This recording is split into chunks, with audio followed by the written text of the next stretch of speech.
Unable to find meaning and value in his existence, the man decided to commit himself to a mental institution, intending to become a complete madman. As soon as he arrived, an eccentric old man jumped out, stretched out his right hand, and asked how many fingers he was holding up. The man hesitated slightly, and said four. For another idiot driven by curiosity, the man sought out the old man again, only to find him engrossed in complex mathematical problems. It wasn't until the man helped him fix a leaking paper cup that the old man repeated the same question.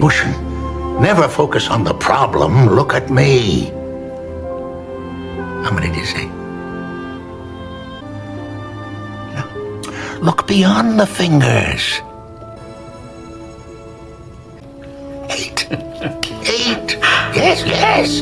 8's a good answer. Under the old man's guidance, the man learned to see the world from different perspectives, a simple truth that changed his life. It turned out the old man was the owner of a well-known local clothing company, and he had entered the mental institution to seek inspiration for overcoming a creative block. The man realized the true meaning of life to bring healing and redemption to others. He renamed himself Patch and vowed to become a good doctor. 2 years later, Patch successfully enrolled in medical school, only to discover that the dean's philosophy clashed with his own. The dean believes doctors should remain aloof and detached, while Patch was convinced they should form genuine connections with patients. He sneaked into the pediatric ward, using balloons, clown costumes, and fairy tales to bring laughter to children with leukemia. He even fulfilled an old man's lifelong dream of hunting in Africa. These actions repeatedly earned him warnings from the dean, even putting him at risk of expulsion. Unwavering in his beliefs, Patch, with the financial backing of a wealthy benefactor, founded a free hospital healing patients with humor and warmth. However, one of the psychiatric patients he took in tragically led to the death of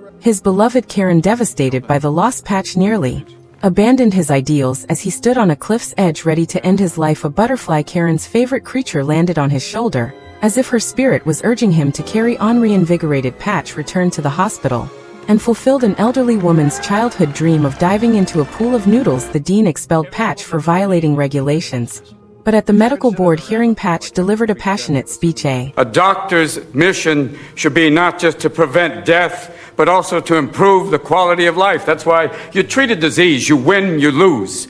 You treat a person, I guarantee you'll win, no matter what the outcome. Still become the best damn doctor the world has ever seen. Patients from the hospital gathered in support, honoring him with red clown noses. The board ultimately dismissed the dean's accusations. Patch was able to complete his education and became a pioneer in changing medical concepts.